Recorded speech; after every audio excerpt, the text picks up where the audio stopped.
네, 안녕하세요. 찬양 감사합니다. 하나님의 은혜 많이 받으셨죠? 특별히 수양회가 실차까지 잘 마쳐지고 또 특별히 공주교회는 수버가채 봉사를 하셨다는 소식을 들었습니다. 올여름 저도 수버가채 많이 사 먹었는데요. 공주교회에 조금 도움을 드린 것 같아서 잠시나마 좀 위안을 받았습니다. 아무튼 수양회가 하나님의 은혜와 또 인도하신 가운데 잘 마쳐지고 또 7차 기간 동안에 봉사하시느라고 참 고생 많으셨습니다. 어제 저도 잠깐 방문했었는데요. 수양관에 그 차가 너무 많이 와가지고 주차할 데가 없었다고 얘기를 들었습니다. 보니까 13,000명 정도 왔다고 하네요. 7차 기간에. 근데 타차수 참여는 전도하신 분들이 그 정도 되고 방문은 또 따로 집계가 안 된 것 같습니다. 그래서 아마 더 많은 분들이 오셨고 또 마지막 수양회를 하나님의 은혜 가운데 또 귀한 열매들을 맺고자 오셨다 생각이 듭니다. 남은 시간들 또 우리가 전도 위에서 또 각자의 위치에서 함께 했으면 좋겠습니다. 잠시 기도하겠습니다. 자비롭고 은혜로우신 거룩하신 아버지 하나님 감사합니다. 놀라우신 하나님의 은혜로 우리를 구원해 주시고 하나님의 몸된 교회 가운데 지체 삼으시며 또 함께할 수 있도록 기회 주심에 감사드립니다. 우리가 하루하루 살아가는 이 모든 것이 주님이 우리에게 베풀어 주신 그 놀라운 은혜임을 잘 알고 있습니다. 하루하루 살아가면서 하나님 우리를 구원해 주신 것에 대한 감사와 또 놀라운 찬양으로 하나님 앞에서 힘있게 살아갈 수 있도록 도와주시고 무엇보다 저희들의 삶을 통해서 하나님께 영광 돌릴 수 있도록 주님 이끌어 주시옵소서. 올여름 또 하나님께서 허락하신 학예 수양회가 무사히 마쳐졌습니다. 이를 통해 또 전국의 모든 성도가 영혼을 건지는 일에 하나가 되고 또 마음을 모아 많은 열매들을 거두어 드렸습니다. 주님께서 함께 하신 것에 감사드리며 또 귀한 생명들이 태어나고 하나님 안에 주님의 일꾼으로서 자라갈 수 있도록 도와주시옵소서. 또 이후에 각자의 위치에서 하나님의 말씀을 또 힘있게 전하며 주님 오시는 그날까지 주님 오심을 바라보고 주님께 모든 것을 드리는 삶으로 우리가 살아갈 수 있도록 도와주시옵소서. 또 여러 가지 사정상 이 자리에 함께하지 못한 분들 계신 줄 압니다. 어디 있든지 주님께서 지켜주시고 또 우리와 늘 함께할 수 있도록 이끄시고 붙들어 주시옵소서. 또한 공주 교회가 담임 목사님이신 민기양 목사님을 중심으로 하나님의 말씀을 받들고 또 힘있게 복음을 전할 수 있게 도와주시고 날로 그 지경을 넓혀 주셔서 하나님이 우리에게 약속하신 것처럼 너희가 발바닥으로 밟는 곳을 하나님께서 그 땅을 주시리라 약속하신 것처럼 공주 지역의 그 지경을 더 넓혀 주시고 또 많은 분들이 하나님께로 나올 수 있도록 도와주시옵소서. 오늘 귀한 시간 아버지 하나님께만 의지합니다. 우리를 사랑하시는 고마우신 예수님 이름으로 기도드렸습니다. 아멘. 네, 성경 구약 성경입니다. 여호수아 1장을 찾겠습니다. 구약 성경 여호수아 1장 1절부터 보시겠습니다.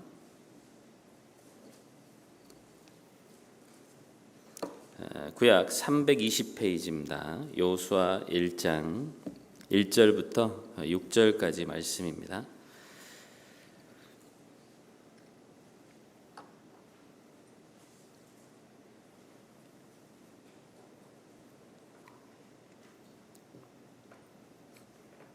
여호수아 1장 1절부터 제가 읽겠습니다. 여호와의 종 모세가 죽은 후에 여호와께서 모세의 시종 눈의 아들 여호수아에게 일러 가라사대 내 종 모세가 죽었으니 이제 너는 이 모든 백성으로 더불어 일어나 이 요단을 건너 내가 그들 곧 이스라엘 자손에게 주는 땅으로 가라.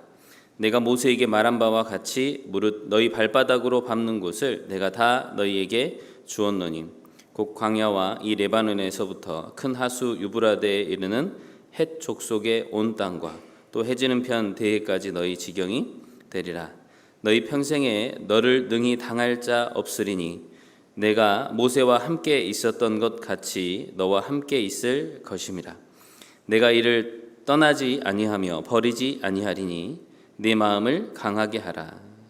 담대히 하라. 너는 이 백성으로 내가 그 조상에게 맹세하여 주리라 한 땅을 얻게 하리라. 우리 3절 말씀은 같이 한번 읽겠습니다. 내가 모세에게 말한 바와 같이 무릇 너희 발바닥으로 밟는 곳을 내가 다 너희에게 주었노니. 안녕하세요.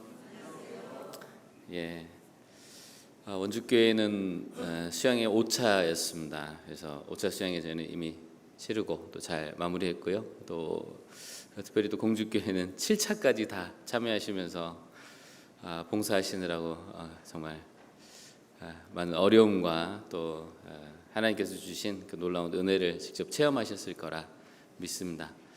원주교회는 성인 한 400여 분 정도 교제하고 있고요. 그리고 교회학교 아이들 한 80명 정도 이렇게 있습니다. 그리고 강원도라서 아마 충청도에서도 거리상으로 강원도 하면 좀 멀다고 느껴지시죠? 그나마 우리 원주는 경기도 그다음에 충청도의 경계선에 있습니다. 그래서 강원도 초입에 있어가지고 수양관 올 때도 사실 제일 가깝긴 합니다. 강원권에서요. 그래서 한 2시간 정도 걸려서 이제 수양관까지 계속 왔다 갔다 했고, 또 멀리 강원도의 제일 끝은 고성이라는 곳입니다. 고성은 원주에서 2시간을 더 들어가 있는 우리나라 최북단에 있는 교회이기도 합니다. 기억나실 때마다 또 강원권 교회들을 위해서 기도해 주시고 또 원주교회를 위해서도 기도해 주시면 감사하겠습니다. 오늘 주일 주제 말씀을 우리 3절 말씀에 있는 중후반부에 무릇 너희 발바닥으로 밟는 곳 이렇게 잡아봤습니다. 원래 뒤에까지 다 하려고 했는데요. 너무 길어서 화면이 잘 안 나올까봐 일단 좀 줄였습니다. 그런데 이제 주제는 너희 발바닥으로 밟는 곳을 내가 다 너희에게 주었노니라는 주제로 같이 좀 하나님의 말씀을 생각해 보고자 합니다. 먼저 이 여호수아는 모세라는 사람, 민족적 지도자였던 모세가 죽고 이제 여호수아가 새 일꾼으로서 이제 가나안 땅을 직접 이제 정복하기 위해서 들어가는 민족적 지도자였습니다. 모세라는 사람은 40년간 광야에서 하나님의 말씀을 받아서 이스라엘 백성들에게 가르쳤습니다. 사실 그 모세는 어떻게 보면 이스라엘 사람들에게는요 굉장히 대단한 사람 중에 한 사람이었습니다. 그런데 그가 죽고 또 새로운 지도자가 나타났을 때 아마 많은 혼란이 있었을 수도 있을 것 같습니다. 왜냐하면 사람은 사람을 의지하는 마음이 큽니다. 그렇죠?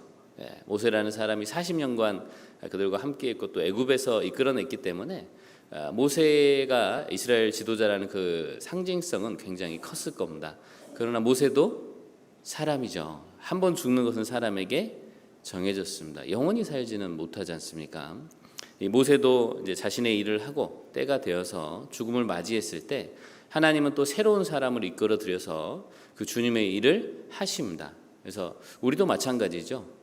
복음을 전해줬던 그 사도들 그리고 그분들이 다 돌아가시고 이후에 복음은 생명이기 때문에 계속해서 이어져서 저희에게 왔습니다. 뿐만 아니라 저희도 언젠가는 주님의 품으로 가야 되겠죠.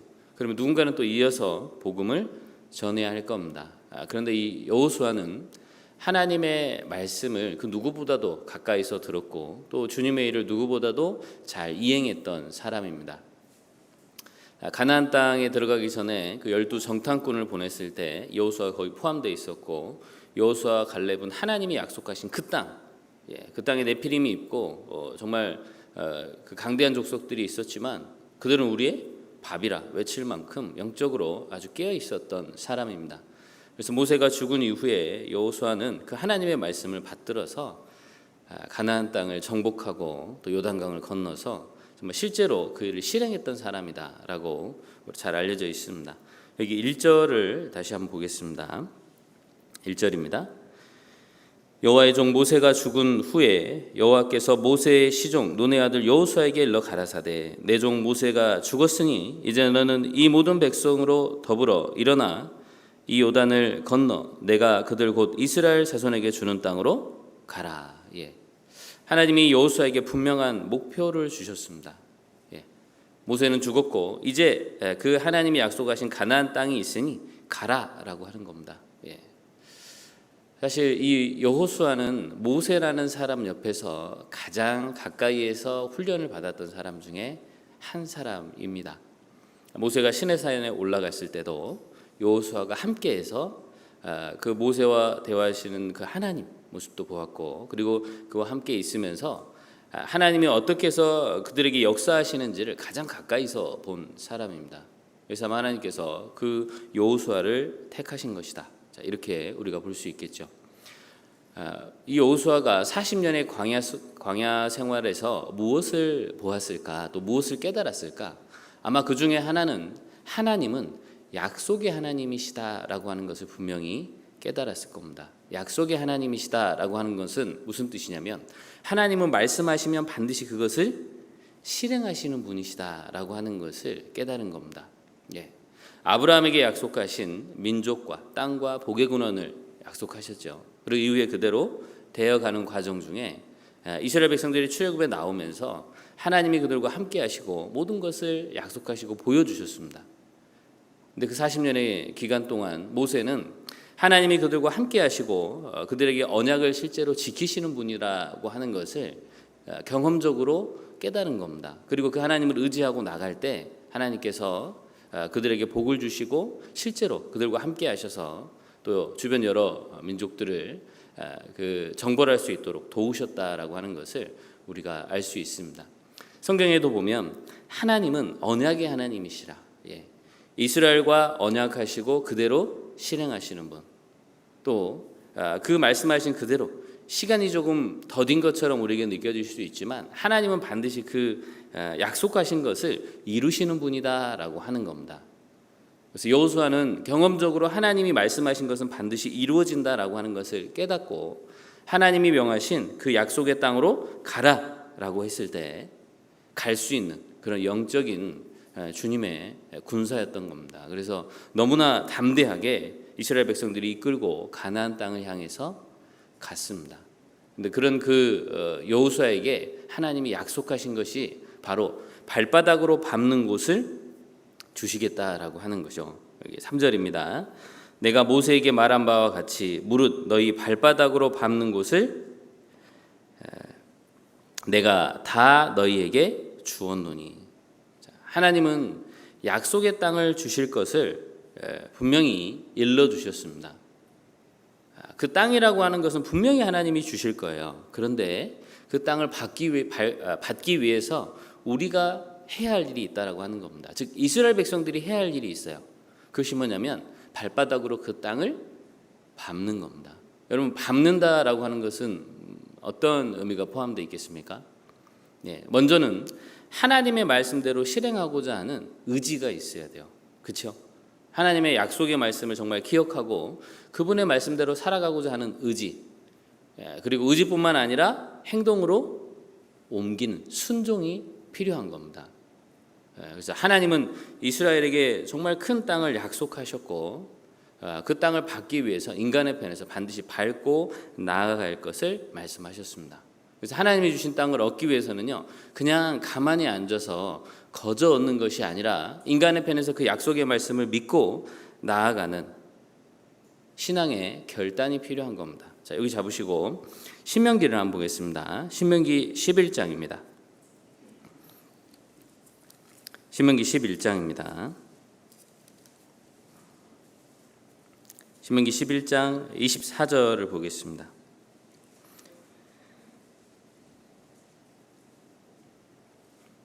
신명기 11장 24절 같이 읽겠습니다.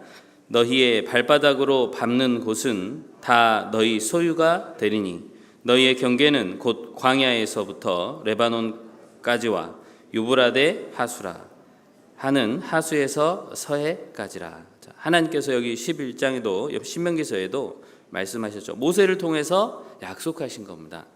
하나님이 그 경계, 이스라엘 백성들이 받을 그 땅의 경계를 광야에서부터 레바논까지 그리고 유브라데 하수까지입니다. 즉 이스라엘이 지금 살고 있는 땅에서요, 북쪽에 올라가면 레바논이 있습니다. 바로 그 이스라엘과 경계선 사이에.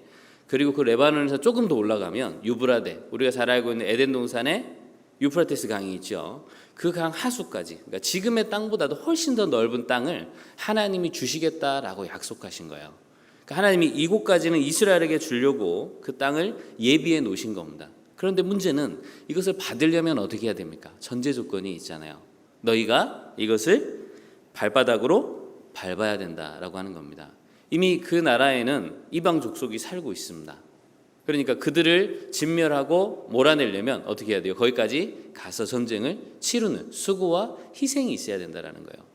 하나님이 주신 약속을 기억하고 그들을 쫓아내어서 정말 하나님이 주신 이 약속의 땅을 받고자 하는 열망, 그죠? 그리고 기대, 또 그 하나님의 말씀을 실제로 순종하고자 하는 마음입니다. 이것이 있을 때 밟는 거예요. 결정적으로 신앙이라고 하는 것은 입으로 하나님을 믿습니다라고 고백하는 것에서 시작이 되죠.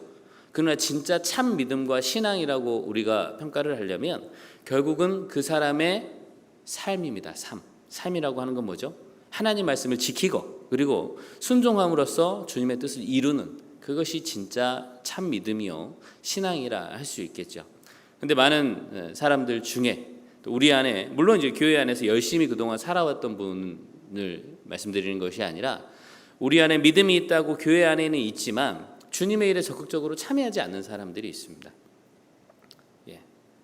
하나님은 약속의 그 땅을 주시겠다 하고 밟으라라고 말씀하시는데 약속의 땅에 있는 것은 알아요. 믿습니다. 그렇지만 밟지 않는다 그 말이에요.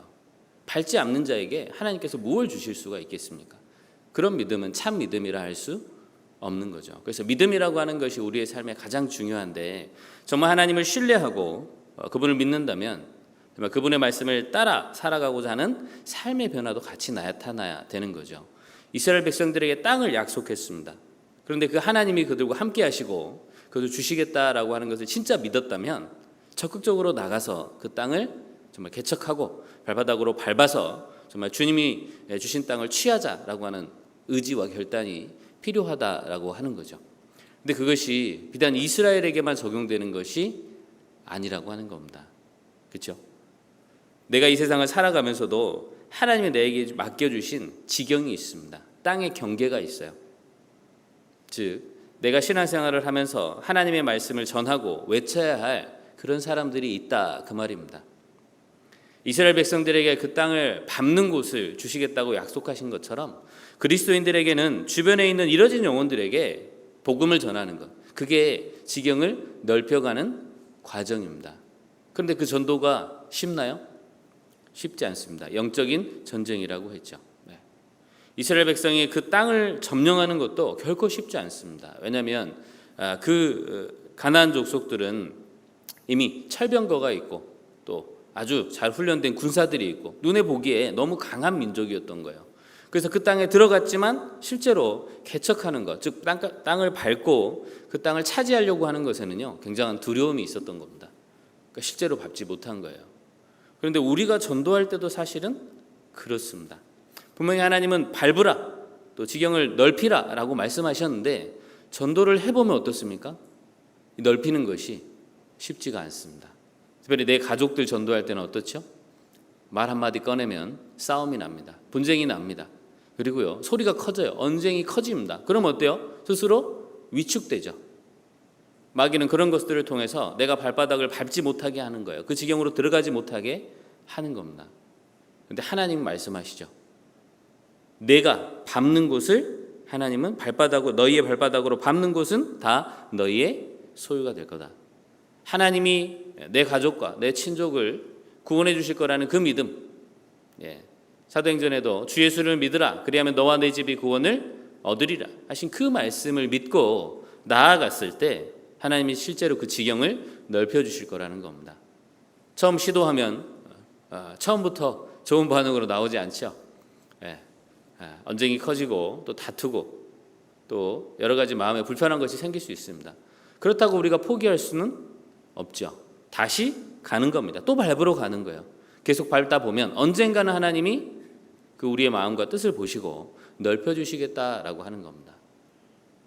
그래서 우리가 하나님의 약속의 말씀, 지경을 넓힌다는 것, 발바닥으로 밟는다는 것, 이것은 우리 각자에게도 영적인 지경을 넓히는 것과 같습니다. 근데 성경에 하나님이 이 발바닥으로 밟는 곳을 주시겠다라고 하는 것을 반복하시고 있죠. 우리 창세기 13장도 한번 보겠습니다. 창세기 13장입니다.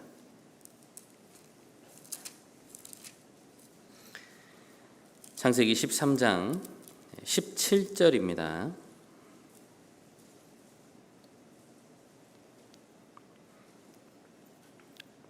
창세기 13장 17절. 너는 일어나 그 땅을 종과 행으로 행하여 보라. 내가 그것을 내게 주리라. 자, 이 13장은 하나님이 헤브론으로 옮긴 이 아브라함에게 보여주신 약속입니다. 14절에 한번 봐보죠. 롯이 아브라함을 떠난 후에 여호와께서 아브라함에게 이르시되 너는 눈을 들어 너 있는 곳에서 동서남북을 바라보라. 보이는 땅을 내가 너와 네 자손에게 주리니 영원히 이르리라. 그리고 17절에 말씀하셨죠. 종과 행으로 행하여 보라. 내가 그것을 내게 주리라. 종행으로 행하면서 하나님이 주신 그 약속의 땅을 받으라, 그 말이죠. 그럼 우리가 해야 할 일은 뭐겠습니까? 종행으로 행하면 되는 겁니다. 이 지경을 넓히는 쪽으로 계속 가면 되는 거예요. 그게 바로 진짜 믿음입니다. 믿음이 있는 사람이 갈 수 있는 거예요. 아브라함이 믿음의 조상으로서 꼽히는 이유는 갈 바를 알지 못하고 갈대아 우르를 떠나서 약속의 땅으로 직접 왔기 때문입니다. 그리고 하나님이 땅을 약속하실 것을 믿었고 민족을 약속하셨죠. 민족. 여러분, 민족은 한두 명을 민족이라 합니까? 아니면 수천 명을 민족이라 합니까? 수천 명은 돼야 되겠죠. 기본이니까요. 그런데 아브라함 당시에 하나님이 약속하신, 눈에 보여주신 아들은 이삭 한 사람이었습니다. 여러분 같으면 어떠시겠습니까? 하나님 민족을 약속하셨잖아요. 그런데 내 당대에 이삭 하나입니다. 아들이. 어느 세월의 민족 될까요? 사실 아브라함 대에는 이걸 볼 수 없는 겁니다. 그런데 아브라함의 대단한 것이 하나님이 그렇게 하신다고 하셨으니까 반드시 그렇게 될 거라는 믿음과 신뢰가 있었다라고 하는 겁니다. 불과 얼마 지나지 않아서 출애굽 400년이 있었죠. 우리가 잘 알고 있듯이 출애굽 때 나온 장정만 60만입니다. 그래서 그 아브라함 때부터 이 출애굽 때까지 따져보면 한 600년 정도 걸렸거든요. 근데 그 기간 동안에 200만 명이라고 하는 엄청난 큰 민족이 실제로 된 겁니다. 실제적으로는 아브라함은 눈으로는 보지 못했지만 하나님이 약속하신 그것을 믿고 나아간 겁니다. 자기 눈에는 이삭밖에 없지만 하나님이 그것을 이루어주실 거라는 확신이 있었기 때문입니다. 그래서 결국 하나님은 아브라함에게 약속하신 그 땅, 광야에서부터 유브라데 하수까지입니다. 근데 실제적으로 지금 이스라엘의 땅에 가보면, 지금 땅의 경계를 보면 하나님이 약속하신 것보다는 훨씬 적습니다. 왜 그럴까요? 이유를 보면 이 가나안 땅에 들어가서 여호수아가 이제 그 지파별로 땅을 다 나눴지 않습니까? 그런데 가보니 이미 강한 민족들이 살고 있는데 쉽게 정복할 수가 없는 겁니다. 그래서 그 현실에 안주하며 살다 보니까 지경을 더 넓히지 못한 거예요. 또 이후에는 하나님 말씀에 순종하며 살아가야 되는데 이방 민족들이 섬기는 그 신들의 마음을 빼앗긴 겁니다. 또 이방 사람들의 풍토, 그들의 풍속을 쫓다 보니까 약속의 말씀을 쫓아서 지경을 넓혀가는 것이 아니라 현실에 안주하고 이방 사람들의 모습을 쫓아서 세상의 것을 사모하다 보니까 하나님의 약속을 잊어버린 겁니다. 결국은 그들이 하나님 주신 그 커다란 땅, 그것을 받지 못하고 그 현실에 만족하며 살고 있는 그 모습들 속에 우리가 배울 것이 있다라고 하는 거죠. 특별히 하나님은 우리에게도 지경을 주십니다. 이 지경이라고 하는 것이 땅의 경계를 말하는 거거든요. 그런데 우리 각자에게도 하나님이 정해주신 그 지경이 있습니다. 나라는 사람은 먼저는 우리 가족이 있죠. 그리고 내가 생활하고 있는 위치, 집이 있습니다. 그 안에 들어와 있는 여러 사람들, 그 사람들이 사실은 내게 맡겨주신 지경입니다. 근데 하나님이 이스라엘에게만 이 지경을 넓게 하라라고 말씀하신 것이 아니라 내가 그 하나님 말씀을 받들고 정말 마지막 시대를 살아가기 때문에 발바닥으로 밟고 이 지경을 넓히라라고 말씀하시는 겁니다.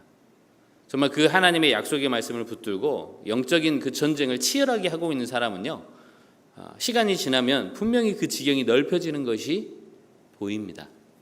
근데 어떤 이는 그대로 몇 년째 혹은 수십 년째 유지하고 있을 수도 있죠. 어떤 차이겠습니까?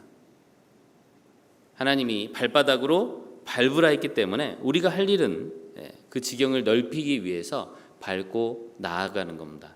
그래서 여호수아는 이 약속의 말씀을 붙들고 하나님이 밟으라라고 말씀하셨기 때문에 이스라엘 백성들에게 스스로 올라가서 개척하라라고 말씀하시는 거예요.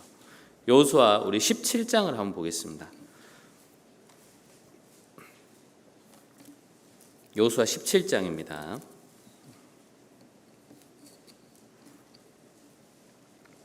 여호수아 17장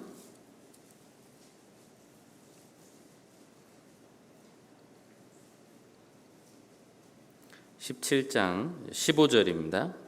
같이 한번 읽겠습니다. 여호수아가 그들에게 이르되 내가 큰 민족이 되므로 에브라임 산지가 내게 너무 좁을진대 브리스 사람과 르바인 사람의 땅 살림에 올라가서 스스로 개척하라. 요셉 잡손이었던 에브라임과 므낫세 지파가 여호수아에게 와서 땅을 더 달라고 하는 겁니다. 왜 그랬을까요? 이 여호수아가 에브라임 지파 사람이거든요. 그러니까 어떻게 보면 인맥으로 가가지고 우리 땅 좀 더 주세요. 같은 지파잖아요. 우리가 남이 아니잖아요. 더 주세요라고 하는 거예요. 근데 만약 인간적으로 혈연과 지연 뭐 이런 것에 연관되어 있다면 어떻게 하세요? 그래 여기 좀 더 가지세요. 이렇게 할 수도 있잖아요. 그런데 여호수아는 영적으로 분명한 사람이죠. 뭐라고 말했습니까? 스스로 개척하라. 좁으면 올라가서 개척해라. 그것이 주님의 뜻이다 그 말이에요. 하나님이 여호수아에게 약속하신 것이 있잖아요. 발바닥으로 밟는 것을 내가 너희에게 주었노니. 밟으면 주시는 겁니다. 그런데 밟는 사람과 밟지 않은 사람의 차이가 뭐겠습니까? 먼저 밟으려면요, 하나님의 약속의 말씀을 신뢰하는 믿음이 있어야 됩니다. 그리고 하나님이 그들과 함께 하시고 싸워주신다는 하나님이 임재, 같이 하신다는 것을 알고 있어야 되겠죠. 그리고 영적으로 충만해야 돼요. 그렇지 않으면 그 가나안 땅을 이미 점령하고 있는 그 민족들을 내쫓을 수가 없는 겁니다. 사실 목숨 걸고 가야 되는 거예요. 여러분, 전쟁이라고 하는 것이 그런 거잖아요. 지면 내가 죽습니다. 적을 죽여야 내가 사는 거거든요. 그럼 정말 목숨을 걸고 갔을 때 그제서야 땅을 넓힐 수 있는 거예요. 스스로 개척한다라고 하는 것은 굉장한 의지와 마음이 있어야 된다라고 하는 겁니다. 즉 영적인 것을 삶의 가장 귀한 것으로 여기고 복음을 가장 귀한 것으로 여기고 하나님의 말씀을 내 삶의 우선순위 1순위로 놓고 사는 그 삶이야말로 하나님이 말씀하시는 그 약속의 말씀들을 받을 수 있는 사람이다라고 하는 겁니다.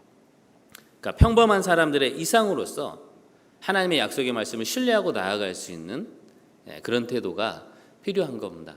그래서 실제로 전도를 잘하시는 분들은 보면 어떻습니까? 옆에서 보면 좀 무대뽀처럼 보여요. 어떨 때는. 그죠? 그런데 무대뽀가 아니라 어떻게 가는 겁니까? 약속의 말씀이 있잖아요. 하나님이 우리와 함께 하신다라고 하는 것을 알면 어떤 어려움과 두려움이 있을지라도 나아갈 수 있는 겁니다. 그래서 여호수아는 이스라엘 백성들이 하나님의 약속의 말씀을 붙들고 실제적으로 나가길 바라요. 그래서 그 하나님을 철저하게 의지하고 나아가서 그 땅을 밟고 그 지경을 넓히기를 원하는 것이 여호수아가 갖고 있었던 마음입니다. 그래서 그 마음이 이스라엘 백성들에게도 전달되기를 바라죠. 그래서 하나님만 의지하고 나아갈 것을 반복적으로 말씀합니다. 뒤에 넘어가서 18절도 한번 보겠습니다. 18절 같이 읽어보죠. 그 산지도 내 것이 되리니 비록 살림이라도 내가 개척하라. 그 끝까지 내 것이 되리라. 가나안 사람이 비록 철병거를 가졌고 강할지라도 내가 능히 그를 쫓아내리라. 그렇죠. 육신적으로 보기에 그 가나안 사람들이 철병거를 갖고 강합니다. 실제예요. 그것은 이스라엘 백성은 군사적 훈련을 받은 게 아닙니다. 싸움을 잘하는 사람들이 있어서가 아니에요. 하나님이 함께 계셔서 애굽에서도 나왔고 애굽의 모든 군대가 피 한 방울 흘리지 않고 바닷속에 다 수장된 겁니다. 그러니까 군사적으로는 영적으로는 싸워본 경험이 없는 전무후무한 사람들인 거죠. 근데 하나님이 함께하기 때문에 여기까지 왔는데 와서 철병거를 보니까 너무 두렵죠. 그런데 하나님은 그 앞에서 주저할 것이 아니라 너희와 함께하신 하나님을 기억하라는 거죠. 광야에서 싸워준 하나님, 40년간 그들과 함께했던 그 하나님을 기억하고 여호수아는 나아가라. 그러면 반드시 얻을 수 있다. 철병거가 있고 아무리 강할지라도 더 강하신 분은 하나님이시니까 그분을 의지하고 나아가라라고 하는 겁니다. 그래서 오늘 우리는 그러면 어떻게 내가 발로 밟아서 이 지경을 넓힐 수 있을까? 우리도 주님의 군사요. 하나님께서 내게 약속하신 그 발바닥으로 밟는 곳을 내게 주시겠다고 하는 그 약속의 말씀을 우리도 받았습니다. 그렇죠? 우리도 그 지경을 넓히길 원하고 하나님 앞에서 이 지경을 넓혀서 정말 많은 사람들을 주님의 품으로 이끌어야 할 책임이 있는 거예요. 그러면 남은 시간은 어떻게 하면 우리가 정말 이 지경을 넓힐 수 있을까? 또 발바닥으로 밟아서 정말 그 밟은 곳을 받을 수 있을까? 이것을 몇 가지 좀 생각해 보고자 합니다. 먼저 여호수아 1장 다시 가보겠습니다. 1장 3절입니다.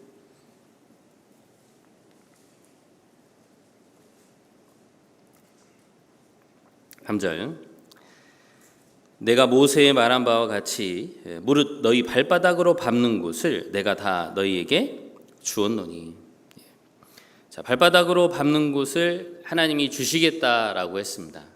그러면 내가 그 발바닥으로 밟는 곳을 얻을 수 있는 방법은 첫 번째로는요, 직접 밟으면 됩니다. 누가 밟아야 됩니까? 내가 밟아야 돼요. 내가. 다른 사람 밟아주는 것이 아닙니다.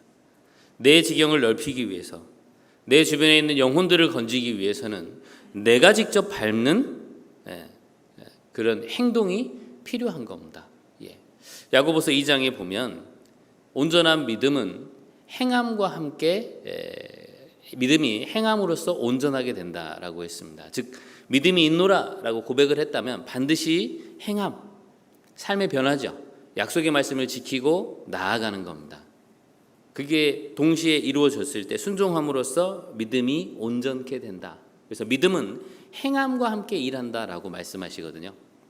즉 하나님은 밟는 곳을 주겠다 약속하셨어요. 그럼 이 약속의 말씀을 받을 수 있는 방법은 내가 그 땅을 밟으면 되는 겁니다.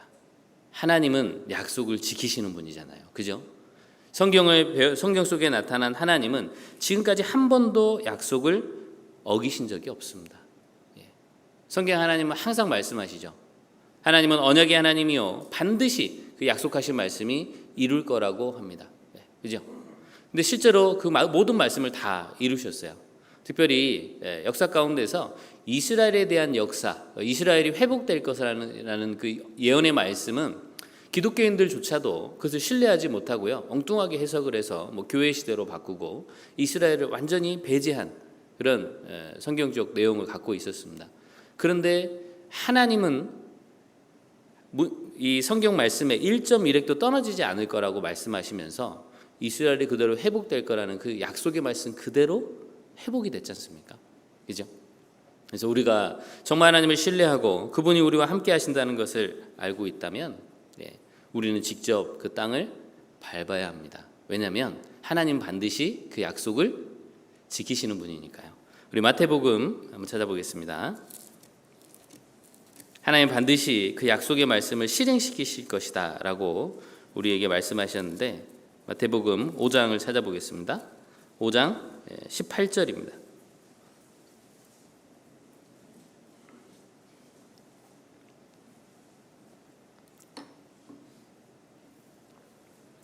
마태복음 5장 18절 같이 한번 읽겠습니다.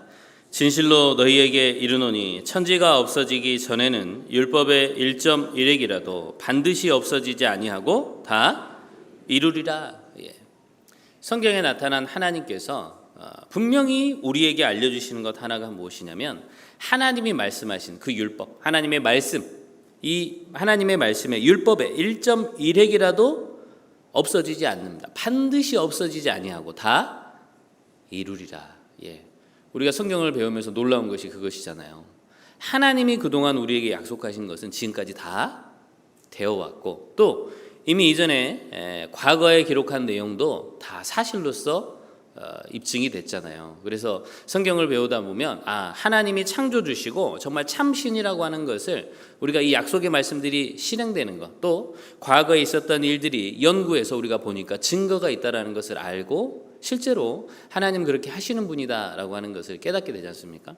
그리고 내가 섬겼던 우상을 버리고 하나님이 참신이니까 그분께로 우리가 오는 겁니다.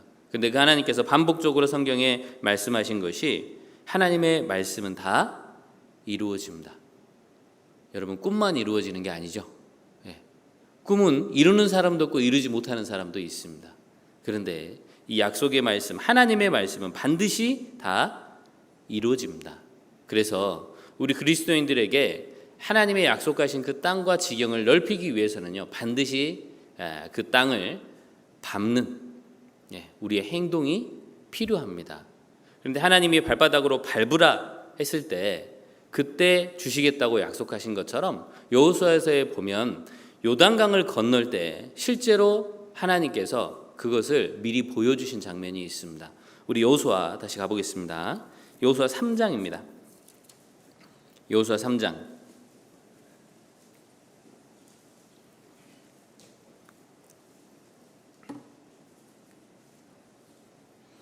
여호수아 3장 15절입니다.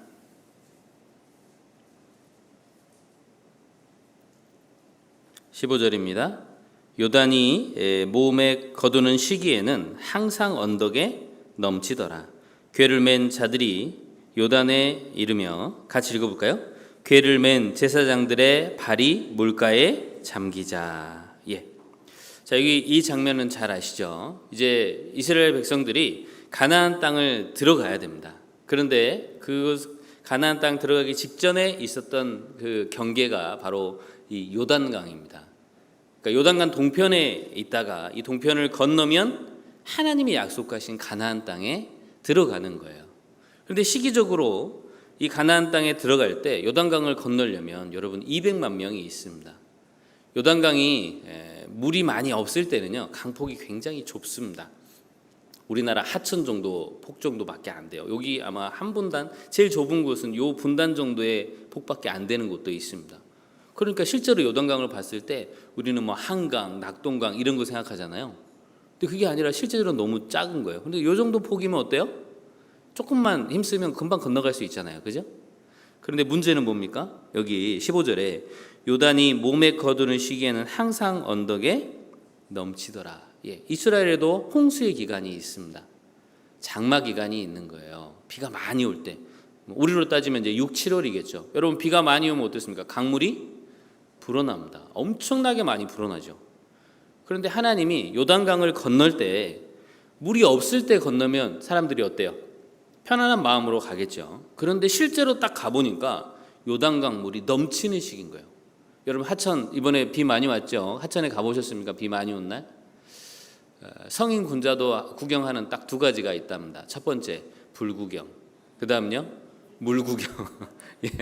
그 물 많이 나올 때, 그 홍수 나거나 혹은 하천에 물이 많을 때, 그때는 성인 군자도 평소에 조용하던 분들도 가서 구경을 한다는 거예요. 왜 그렇겠습니까?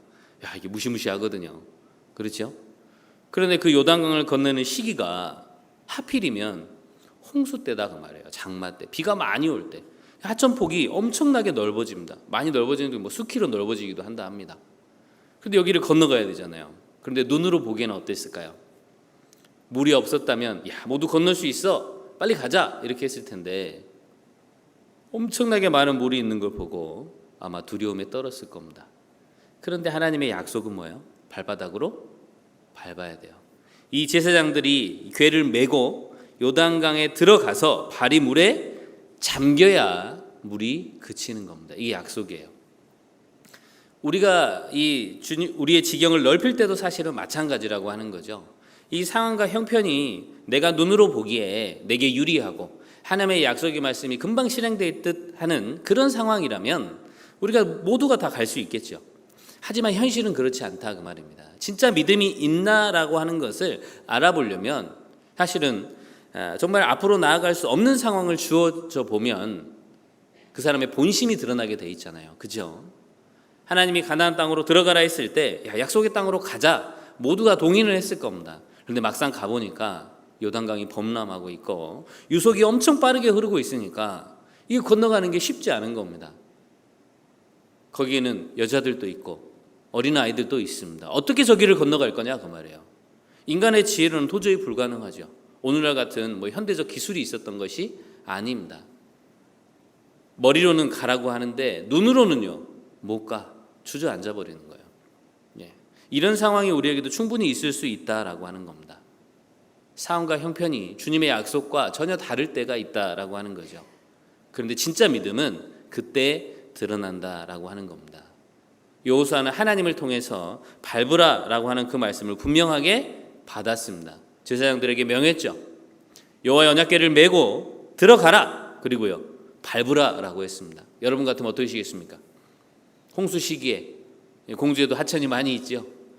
밟으면 하나님이 그 물길을 끊어서 서게 하신다라고 하는 약속의 말씀이 있어요. 정말 밟을 수 있을까요? 여기 계신 분들 중에 밟으라고 하면 몇 분이나 밟을 수 있을까요? 그런데 이 초대 이 제사장들이 대단한 것이 뭡니까? 약속의 말씀을 믿고 밟습니다. 그게 15절이잖아요. 요단이 몸에 거두는 시기에는 항상 언덕에 넘치더라. 궤를 맨 자들이 요단에 이르며 궤를 맨 제사장들의 발이 물가에 잠기자. 16절. 곧 위에서부터 흘러내리던 물이 그쳐서 심히 멀리 사르단 가까운 아담읍 변방에 일어나 어떻게 됐죠? 쌓이고 아라바의 바다 여매로 향하여 흘러가는 물은 온전히 끊어지매 백성이 여리고 앞으로 바로 건널세. 17절 같이 읽어보죠. 여호와의 언약궤를 맨 제사장들은 요단 가운데 마른 땅에 굳게 섰고 온 이스라엘 백성은 마른 땅으로 행하여 요단을 건너니라. 심지어는 밟자마자 물이 끊기고 그리고 거기에 마른 땅이 됐다는 겁니다. 출애굽은 어떻습니까? 하나님 동풍을 불어서 땅을 마르게 하는 작업이 있었잖아요. 그죠? 한참 동안. 그런데 요단강은 어떻습니까? 밟으니까 바로 물이 서고 마른 땅이 됐어요. 사실 하나님 원래 이렇게 하실 수 있는 분이잖아요. 그죠? 근데 요단강에서는 더 놀라운 기적을 보여주셨다 그 말입니다. 그리고 그 홍수물이 끊어진 겁니다. 이번에 우리가 가까이에서 홍수를 많이 받고 또 많은 피해들을 목격을 했습니다. 그죠? 그럼에도 불구하고 그런 상황 속에서도 믿고 나아간다라고 하는 것이 얼마나 대단한 거냐 그 말이에요. 이렇게 두렵고 어려운 상황 속에서도 앞으로 나아갈 수 있는 그 이유는 딱 한 가지입니다. 하나님을 신뢰하는 마음. 진짜 믿음입니다. 참 믿음. 진짜 믿음은 정말 어렵고 힘든 상황 중에 드러납니다. 이 홍수 앞에서 세차게 흘러가는 그 요단강 물 앞에서 많은 사람들의 믿음이 드러났을 거예요. 하지만 앞서 행했던 여호수아 그리고 그 제사장들 가장 앞서서 그들이 밟았기 때문에 뒤에 있었던 이스라엘 백성들이 그것을 경험하게 된 겁니다. 마찬가지로 우리는 하나님 앞에 그 많은 지경들을 받았고 먼저 내가 경험했습니다. 그죠? 주님의 은혜를 받고 있는 자예요. 주님이 약속하셨습니다. 주 예수를 믿으라. 그리하면 너와 내 집이 구원을 얻으리라. 그럼 우리가 할 일은 뭡니까? 내가 이 말씀을 전할 때 내 가족이 나를 핍박하고 상황과 형편이 내게 불리할지라도 하나님이 내게 주시겠다는 그 약속의 말씀을 내가 믿었기 때문에 내가 할 일은 그 불리한 상황이지만 그 상황 가운데서 발을 내딛는 겁니다. 내가 발을 내딛어야 주님이 나를 축복하십니다. 그래서 발을 내딛는다라고 하는 것은 영적인 싸움에 나도 참여하겠다라는 의지입니다. 주님의 일에 참여하겠습니다. 물론 내 지경뿐만 아니라 우리가 학예 수양이라는 공통된 목표가 있습니다. 이를 위해 각각의 교회도 목표를 세웁니다. 그 목표에 우리가 주님의 약속의 말씀으로 그것을 우리가 주님께 구하는 거잖아요. 주님, 우리 교회를 위해서 이만큼 역사를 나타내 주십시오. 이런 목표들이 있습니다. 그런데 그때 그 일이 목표가 정해지면 우리가 할 일은 뭡니까? 거기에 참여하는 거예요. 참여하는 것이 밟는 겁니다. 7사의 기간 동안에 수박아채 파는 거 쉬운 일입니까? 예, 아닙니다. 매번 들어가야 돼요. 그죠? 7번도 넘게 들어가야 되지 않습니까? 계속 교대도 해야 되고, 그 더운 여름에 말씀 들어보니까 수박화채는 그래도 덥고 끓이거나 그러지 않아서 좀 그래도 좀 나으셨겠네요. 그랬더니 봉사자님이 아닙니다.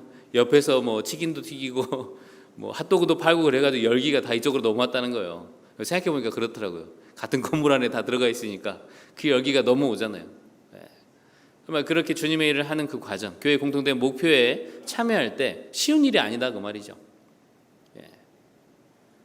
각 개인은 주님의 약속의 말씀을 듣고 밟는 그 일이 사실 실제적으로는 참여입니다. 참여. 내가 주님의 일에 참여하는 그것이 주님의 약속의 땅을 받을 수 있는 비결이다 그 말이에요. 그래서 사도 바울도 주님 앞에서 이 복음에 내가 참여하는 자 돼야 되겠다. 이유는 주님이 나를 구원하셨고 그 영혼을 건지는 그 일이 가장 귀한 일이기 때문에, 그래서 이 복음을 위하여 내가 모든 것을 행함은 복음에 참여하고자 합니다. 내가 발걸음을 한 걸음 더 내딛어야 하는 이유는 그 영혼을 건지기 위해서고, 또 교회 안에서도 영혼을 건지는 공통된 목표가 있습니다. 그를 위해서 한 걸음 내딛는 겁니다.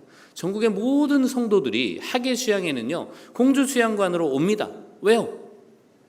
여기서 함께하고 이 땅을 밟을 때 열매들이 맺어지잖아요. 그게 참여고 밟는 거예요. 그런데 생각으로는 가야지 하면서도 머뭇머뭇하고 못 오는 분들이 있겠죠. 그 공주 수양관에 그래도 와야 그 복음을 위해서 수고하고 헌신하는 그 모습들 속에 감동을 받습니다. 그리고 주님이 이루시는 그 일을 같이 내가 참여하고 있다라는 영적인 그 동질감도 깨닫는 거예요. 그러면서 내 신앙도 발전하는 겁니다. 그러니까 밟는다 그 말은 주님의 일에 내가 적극적으로 참여한다라고 하는 거죠. 이번에 비록 7차의 기간에 봉사하면서 몸은 힘들고 또 어렵고 정말 피곤하고 그러신 분들이 있을 겁니다. 그런데 몸은 힘들지만 마음은 어떠세요? 영적으로는 충만하지 않습니까?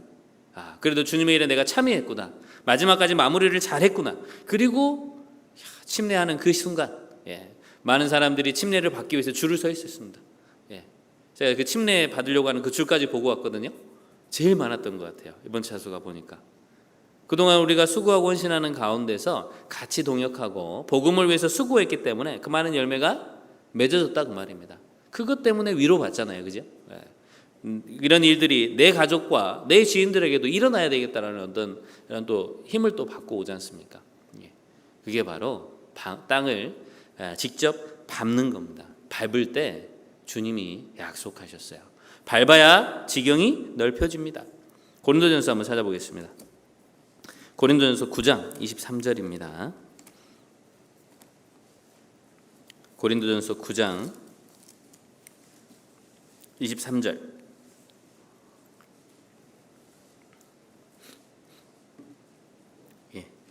9장 23절입니다. 같이 읽어보죠. 내가 복음을 위하여 모든 것을 행함은 복음에 참여하고자 함이라. 자, 바울은 영혼을 건지기 위해서 복음에 참여하는 자 되었습니다. 여러 모양이 됐습니다. 또 유대인들에게는 유대인과 같은 모습으로, 또 이방인에게는 또 이방인과 같은 모습으로, 또 율법 아래에 있는 자들과 또 율법 없는 자들의 모습들이 위에 쭉 설명이 되어 있어요. 그런 사람들에게 다 맞춰서 했다 그 말입니다. 왜 그랬을까요? 영혼을 건지기 위한 단 하나의 목표입니다. 복음에 참여하고자 함이라. 학예 수양회를 통해서 정말 많은 분들이 구원을 받습니다. 그들이 구원을 받기까지 정말 많은 분들의 수고가 있죠. 처음에는 모릅니다. 내가 어떻게 구원받았는지, 내가 얼마나 많은 은혜를 받았는지 잘 모릅니다.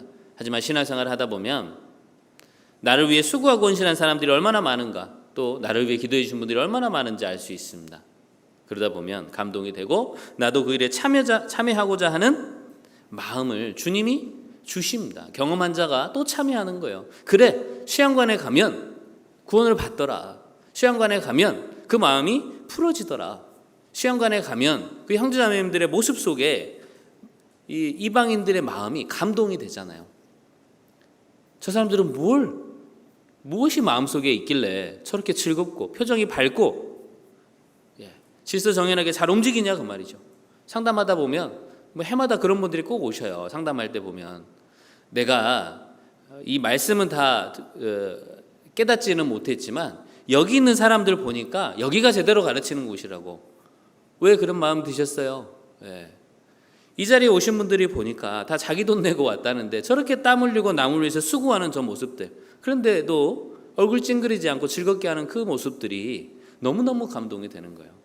마음속에 양심에서 이런 곳이 진짜구나 스스로 그게 깨닫도록 되는 겁니다. 주변 사람들은 뭐 1단이네 3단이네 중간에 어디네 이러면서 막 뭐라고 하는데 와보니까 다르더라고 말이에요. 왜 다르냐? 성경대로 가르치기 때문에 다르구나. 그리고 이 모습이 진짜 믿음 있는 자의 모습이라는 것을 양심에서 깨닫는 겁니다. 감동이 됐죠? 얼마나 선한 영향을 끼치고 있냐 그 말이에요. 그들도 우리가 복음 전하는 곳에 왔기 때문에, 그 땅을 밟았기 때문에 하나님이 조금씩 마음을 열고 구원받도록 길을 열어주는 겁니다. 그죠? 그래서 이 여호수아는 나중에 땅을 나눌 때 어떻게 했습니까? 가나안 땅에 들어가서 직접 참여한 자들, 참여한 민족에게 이 지분을 다 나눠줬잖아요. 지경을. 그죠? 주님의 일에 참여해야 내 분깃이 있는 거예요. 주님의 일에 참여할 때, 직접 밟을 때 내가 차지할 분깃도 내게 오는 겁니다. 참여하는 자가 결국 복을 받은 겁니다. 자, 그리고 두 번째, 우리가 주님을 위해서 이 지경을 넓히기 위해서 첫 번째는 밟아야 된다 그랬죠. 그런데 밟으려면 주님의 말씀을 신뢰하고 나아가는 태도가 필요합니다. 그러려면 마음속에서 하나님을 향한 신뢰, 그것을 이 여호수아에게는 하나님 뭐라고 말씀하시냐면 마음을 담대히 하라라고 했습니다. 마음. 영적 전쟁을 하기 위해서는요 결코 쉽지 않다는 걸 알기 때문에 보이지 않게 나와 싸우시는 그 하나님을 기억하고 마음을 담대히 하라고 했습니다. 얼마만큼은요? 극히 담대히 하라고 했어요. 여호수아 1장 다시 가보겠습니다. 여호수아 1장 6절입니다.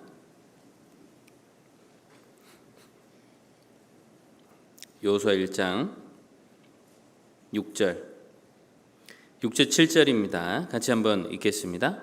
마음을 강하게 하라, 담대히 하라. 너는 이 백성으로 내가 그 조상에게 맹세하여 주리라 한 땅을 얻게 하리라. 오직 너는 마음을 강하게 하고 극히 담대히 하여 나의 종 모세가 내게 명한 율법을 다 지켜 행하고 좌로나 우로나 치우치지 말라. 그리하면 어디로 가든지 형통하리니. 하나님이 그 약속의 땅을 주실 텐데 그 땅을 얻기까지는 결코 쉬운 과정은 아닙니다. 거저받을 수는 없어요. 내가 할 일은 그것을 얻기 위해서 밟고 나아가서 싸우는 영적 싸움도 있어야 되는 겁니다. 그런데 그러려면 항상 상황과 형편이 유리한 게 아니기 때문에 마음을 붙잡아야 되죠. 그래서 여호수아를 통해서 하나님께서 마음을 담대히 하라라고 했습니다. 내 발바닥으로 밟는 것을 얻기 위해서는 마음을 담대히 하는 겁니다. 극히 담대히 해야 돼요. 9절에도 말씀하시죠. 9절 내가 내게 명한 것이 아니냐 마음을 강하게 하고 담대히 하라. 반복적으로 말씀하십니다. 왜 그렇죠? 사람은 상황에 약해요. 주변의 변화에 약합니다. 조금만 우리에게 불리해지면요 마음이 콩닥콩닥 뛰기 시작합니다. 그리고 한 걸음 뒤로 물러나게 되는 거예요. 전투를 위해서는 앞으로 강하게 나아가야 됩니다. 정말 그 죽음을 두려워하지 않고 나아가는 담대한 마음. 그런데 상황과 형편이 불리하면 나도 모르게 뒷걸음질 치게 돼 있어요. 그렇죠? 이스라엘 백성들이 블레셋과 싸울 때 그 블레셋에서 아주 유명한 장수가 있었죠. 골리앗입니다. 분명히 전쟁을 하라고 했으니까 나오긴 나왔어요. 그런데 그 블레셋 키도 크고 태어날 때부터 용사라 그랬죠. 싸움에 능한 자입니다. 그냥 보통 사람이 아니라 키가 거의 3m에 육박할 만큼 크고 아주 기골이 장대하죠. 누가 봐도 저 사람은 이길 수 없을 것 같은 것에 외모에 압도돼 버린 겁니다. 그러니까 백성들도 도망가고 그 골리앗이 나와서 하나님을 모욕하는데도 누구 하나 나가지 못하는 거예요. 상황이 불리하잖아요. 그죠? 1대1로 싸우자고 하는데 누가 나갈 수 있겠어요? 그런 사람 앞에서. 제가 그 그 인생 살면서 제일 키 큰 사람을 만나본 때가 우리 그 첫째 아이 돌잔치 할 때였는데요. 손님으로 누가 왔냐면 그 농구 선수가 한 명이 왔어요. 우리 이제 사촌 지인이어가지고 왔는데 그 사람 키가 2m 20입니다. 사실 저하고도 그렇게 많이 차이는 안 납니다. 근데 2m 20이니까 뭐 보통 한 평균 170이라 생각하면 보통 성인보다 한 50cm 정도 큰 거예요. 50cm입니다. 그러니까 이분은 성경에 나타난 골리앗만큼은 크지 않아요. 2m 20이니까요. 그런데 제가 같이 사진을 찍는데 그 사람이 앉아 있었거든요. 근데 허벅지가 제 허리통만 하더라고요. 불과 50cm 차이인데. 그러면 3m 정도 되면 어떻게 되겠습니까? 이거는 정말 이게 사람으로서는 딱 그 사람을 보면 압도되는 거예요. 발을 뗄 수 없는 겁니다. 도저히 나갈 수 없는 그런 두려운 상황인 겁니다. 그런데 그것을 이겨낸 자가 누굽니까? 다윗이에요. 다윗. 네. 어떻게 그럴 수 있습니까? 마음을 강하게 한 거죠. 강하게 한다 그 말은 하나님을 향한 철저한 신뢰가 있는 겁니다. 전도하다 보면 마귀는 우리의 대적자죠. 마귀의 역할이 뭡니까? 우리가 땅을 밟지 못하게 하는 것이 마귀의 역할이에요. 내 현실에서 머무르게 하는 것이 마귀의 역할입니다. 그러니까 하나님은 방해자가 있다는 걸 아시기 때문에 마음을 강하게 하라, 담대히 하라, 그리고 밟으라 라고 하는 거죠. 왜냐하면 밟지 못하도록 하는 방해 세력이 있다라는 겁니다. 이 교회 안에 하나님께서 성령을 통해서 역사하시는 힘도 있지만 마귀는 그 하나님의 역사가 일어나지 못하도록 방해합니다. 두렵고 떨리는 사람들을 통해서요, 부정적인 생각을 계속 집어넣는 거예요. 그러면 어때요? 강하고 힘 있게 나가려고 하는 그 사람도 부정적인 생각을 듣다 보면 멈칫하죠. 야, 가면 큰일 나겠는데 이 생각이 들면 발을 못 대는 거예요. 가자라고 하는데도 못 가는 겁니다. 벌써 마음이 붙잡혀 버린 거예요. 그래서 하나님은 마음을 지키라라고 말씀하시죠. 다윗이 가장 잘한 것이 뭐냐면요, 다윗이 하나님 앞에서 가장 크게 쓰임 받을 수 있었던 이유는 뭐냐면 어떠한 상황이 되어서도 하나님을 의지하는 신뢰가 있었기 때문입니다. 다윗에게 하나님은 삶의 1번이었습니다. 그리고 비록 자기가 상황과 형편으로는 불리하지만 그분을 절대 실망시키지 않았습니다. 말로 하나님의 이름을 깎아내리지 않았어요. 당시의 왕이 사울입니다. 사울은 다윗을 죽이려고 쫓아다녔습니다. 성경에 따져보면 10년 이상을 쫓아다녀요. 몇 년이요? 10년. 여러분 집에 가는데 누가 칼 들고 쫓아온다고 생각해 보세요. 편안하게 잘 수 있겠습니까? 근데 다음날 또 쫓아와요. 그럼 어떠시겠어요? 근데 그 다음날 또 쫓아와요. 이게 10년이라는 세월이 되면 정말 두려운 겁니다. 그죠? 그런데 다윗은 그것을 뛰어넘었어요. 왜 그랬을까요? 하나님을 신뢰하는 그 마음이 있었기 때문입니다. 우리 시편 18편을 한번 찾아보겠습니다. 이 다윗이 이 모든 고난을 이기고 자신을 지켜주시고 보호하신 그 하나님에 대한 찬양의 고백이 여기 시편 18편에 나와 있습니다. 시편 18편 29절을 한번 보겠습니다. 29절 같이 한번 읽어보죠. 내가 주를 의뢰하고 적군에 달리며 내 하나님을 의지하고 담을 뛰어넘나이다. 자, 이 시편 18편은 다윗이 그 모든 고난을 이겨냈습니다. 즉 사울이 죽고 이제 드디어 하나님의 약속대로 왕이 되었어요. 그리고 왕이 되게 해주신 그 하나님 앞에서 자신들이 있었던 삶을 회고하면서 자신을 이끌어주신 그 하나님에 대한 찬양의 고백이 여기 들어있습니다. 그런데 29절에 내가 주를 의뢰하고 적군에 달리며 내 하나님을 의지하고 뭘 뛰어넘었죠? 담이 있어요. 담.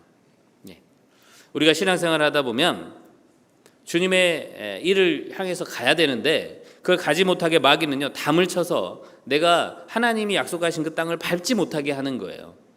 그 외적인 외세, 주변의 두려움, 또 내가 전도하다 보면 가족들이 나를 핍박하는 그런 게 될 수도 있겠죠. 그런데 다윗의 신앙에서는 항상 이 담을 뛰어넘는 신앙이 있는 겁니다. 자기의 상황과 형편을 뛰어넘어서 하나님을 의지함으로 담대한 마음으로 넘어가는 거예요. 그런데 이렇게 넘을 수 있었던 비결을 29절의 초반부에 내가 주를 의뢰하고 하나님을 의뢰합니다. 그러니까 적이 와도 무섭지 않죠. 골리앗이 있어도 무섭지 않아요. 왜 그래요? 하나님은 골리앗보다 더 크고 능력이 있으신 분이니까. 그분에 대한 철저한 신뢰죠. 그래서 강하게 할 수 있는 겁니다. 그리고 내 하나님을 의지하고 담을 뛰어 넘나이다. 자기가 잘해서가 아니라 하나님이 어떤 분인지를 깨닫고 보니까 그분을 의지하면 세상에 그 어떤 담도 뛰어넘을 수 있겠다는 마음의 확신이 있는 거예요. 이미 다윗은 골리앗과 싸우기 이전에 곰과 사자와 싸웠잖아요. 양을 지키면서 곰이 양을 물어가면 쫓아가서 그 아가리를 찢고 양을 빼왔다라는 평소의 훈련이 있는 겁니다. 아, 나는 안 되는데 하나님이 날 도우시는구나. 하나님의 능력이 나와 함께하면 이것을 이겨낼 수 있구나. 평소의 훈련입니다.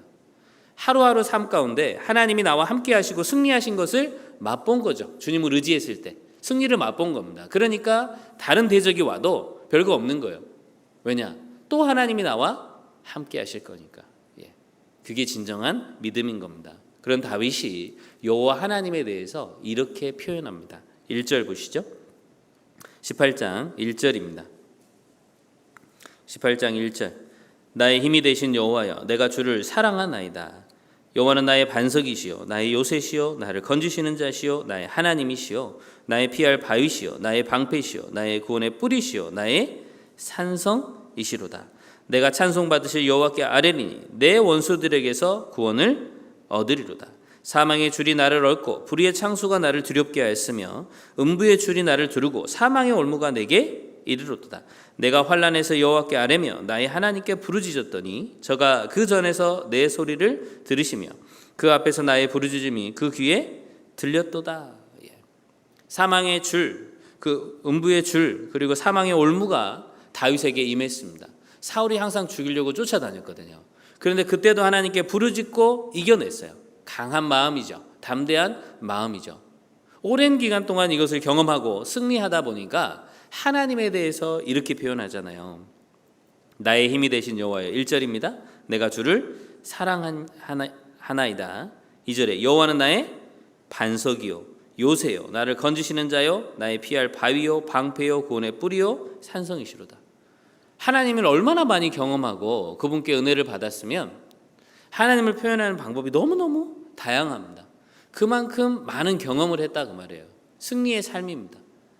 정말 내가 앞으로도 하나님이 약속하신 그 땅을 밟기 위해서는 승리의 경험들이 필요한 거예요. 와, 하나님을 의지하고 나갔더니 그 상황과 형편을 뚫어낼 수 있구나. 내게 불리한 것을 역전시킬 수 있구나. 성경에 나타난 하나님은 역전의 명수입니다. 그죠? 역전시킬 수 있는 분이에요. 세상에서 역전시키는 사람을 좋아하잖아요. 스포츠 같은 경우도. 그런데 하나님은 비교할 수 없는 분이신 거예요. 하나님은 놀랍도록 능력이 있으시다라는 것을 그 불리한 상황 가운데서 나타내시는 겁니다. 내게도 그런 과정이 필요하겠죠. 수양의 기간 동안 정말 많은 분들을 위해서 기도하고 또 전도하셨을 겁니다. 그런데도 아직 이 지경이 넓혀지지 않았다고 실망하지 마시고 하나님을 의지하고 또 넘어가 보십시오. 하루하루 그것이 반복되고 해가 지나고 1년이 되고 2년이 되고 5년, 10년 계속해서 내가 반복하고 주님을 의지하고만 나아간다면 결국에는 우리도 이 다윗과 같은 고백으로 하나님께 찬양을 드릴 수 있을 거라는 겁니다. 다윗이 한 번에 이것을 다 깨달은 게 아니에요. 10년이라는 세월을 정말 어렵고 힘든 기간을 보낸 겁니다. 그렇지만 그 가운데서 항상 하나님이 함께 하셨기 때문에 결국은 약속의 말씀대로 모든 것을 받은 겁니다. 그리고 왕이 되었죠. 그리고 성경의 다윗에 대해서는 이는 하나님 마음에 합한 사람이다. 정말 하나님 마음에 쏙 든 사람이다. 이런 표현을 했잖아요. 그래서 이 다윗의 고백이 사실은 대단한 겁니다. 근데 우리는 이 교회 안에서 또 말씀을 듣다가 교제 안에 있을 때는 너무너무 힘이 있고 좋아요. 그죠? 이 안에서 말씀 듣다 보면 어떻습니까? 격동이 됩니다. 시험관에 있다 보면 격동되죠? 집에 가서 나도 외치리라. 근데 집에 가면 어때요? 한마디 못하고 나올 때 있잖아요. 아이고, 이게 왜 그렇죠? 내 마음의 문제다 그 말이에요. 마음에 정말 주님을 의지하고 나아가야 되는데 집에 가서 한마디 못할 때도 있잖아요. 저도 그렇습니다. 그럴 때가 있어요. 그럴 때마다 성경을 통해서 우리의 마음을 붙잡고 다시금 힘을 내는 거예요. 어렵고 힘들지만 그게 바로 두려움을 뛰어넘는 겁니다. 근데 하나님은 마음을 담대히 하라라고 하잖아요. 하나님이 함께 하시기 때문에 우리의 마음을 지키면 영혼을 건질 수 있습니다. 그 지경을 넓힐 수 있는 거예요. 그동안 내가 좀 두려워하는 마음이 있었다면 자, 이제는 그러지 말아야 되겠다. 다짐해야겠죠. 그리고 아마 이제 또 9월, 10월에 대집회가 있을 텐데 그때를 또 기회 삼아서 내 지경을 넓히는 그 과정들이 필요합니다. 여호수아 1장 다시 가보겠습니다. 여호수아 1장입니다. 자, 세 번째 우리가 하나님으로부터 받은 그 지경을 넓힐 수 있는 세 번째 방법, 밟는 곳을 우리가 발바닥으로 밟는 곳을 다 받을 수 있는 방법은 세 번째는 7절에 나와 있습니다. 7절 오직 너는 마음을 강하게 하고 극히 담대히 하여 나의 종 모세가 내게 명한 율법을 다 지켜 행하고 좌로나 우로나 치우치지 말라. 그리하면 어디로 가든지 형통하리니. 세 번째 비결은 뭡니까? 여호와의 율법을 다 지켜 행하고. 여호와의 율법을 지켜 행할 수 있는 방법이 비결이 8절에 나왔습니다. 8절 같이 읽습니다. 이 율법책을 내 입에서 떠나지 말게 하며 주야로 그것을 묵상하여 그 가운데 기록한 대로 다 지켜 행하라. 그리하면 내 길이 평탄하게 될 것이라. 내가 형통하리라. 여호와의 말씀을 다 지켜 행할 수 있는 방법, 축복을 받을 수 있는 비결이거든요. 그런데 그 비결에 그렇게 할 수 있는 우리의 행동 자세로서 8절에 이 율법책을 내 입에서 떠나지 말게 하며 주야로 그것을 묵상하라. 여호와의 율법책과 그것을 묵상하는 자세. 내가 주님의 뜻을 행하려면 먼저는 주님의 뜻이 무엇인지를 알아야 되잖아요. 그러면 말씀을 읽어야 되는 겁니다. 읽고 어떻게 하면 또 이 일을 행할 수 있을까를 묵상해야겠죠. 묵상. 주님의 뜻을 계속 분별하는 겁니다. 내 입에 두고 계속해서 암송하면서 주님이 내게 진짜 원하시는 것이 무엇이냐 그 말이에요. 그 주님의 뜻, 주님의 말씀, 주님이 하라 하신 것, 그것은 반드시 행해야 될 거고 하지 말라 하신 것은 하지 말아야 됩니다. 즉 율법을 통해서 주님의 뜻을 분별하는 거예요. 내가 묵상할 때 주님의 뜻을 분별할 수 있습니다. 또 묵상할 때 내가 할 일을 알 수 있어요. 그래서 순종도 나오는 겁니다. 그래서 우리 그리스도인들이 우리의 삶에서 항상 반복돼야 될 것, 그것이 바로 말씀을 묵상하는 겁니다. 여호와의 율법책을 묵상하십시오. 각 개인이 약속의 말씀들이 이루어지는 것을 계속 묵상하고 깨닫고 마음판에 새겨지다 보면 나도 그 일에 동참할 수 있는 사람이 됩니다. 그래서 성경에는 하나의 법칙이 있습니다. 성경 속에 여러 가지 법칙들이 있는데요. 말씀 속에서 법칙이 있어요. 그 법칙이 뭐냐면 그리하면의 법칙입니다. 그리하면. 말씀대로 그리하면 뭘 받아요? 약속을 받고 복을 받습니다.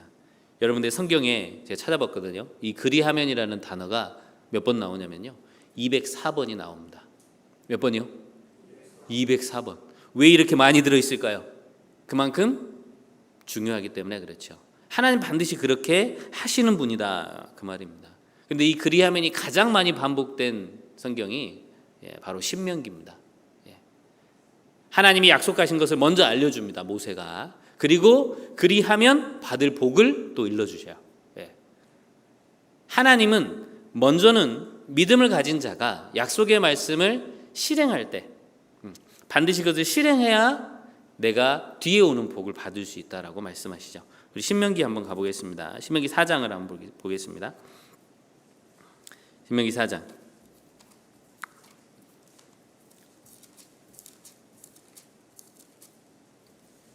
신명기 4장 1절입니다.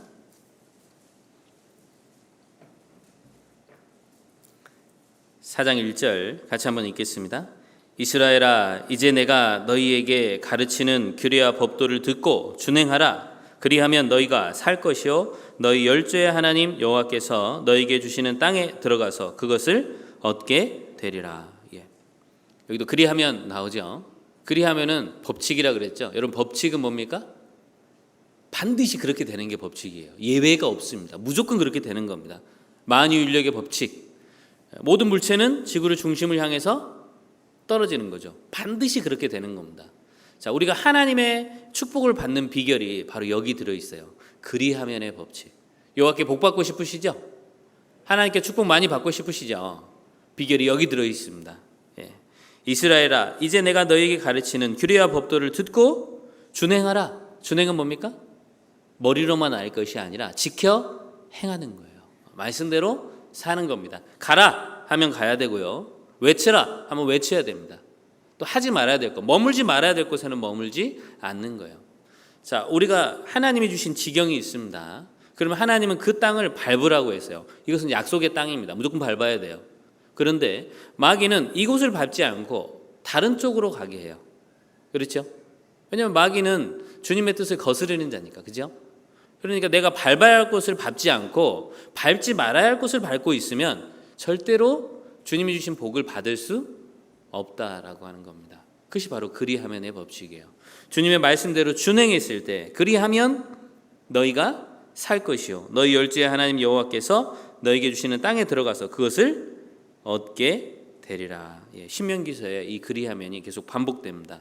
6장 3절도 한번 보겠습니다. 신명기 6장 3절입니다.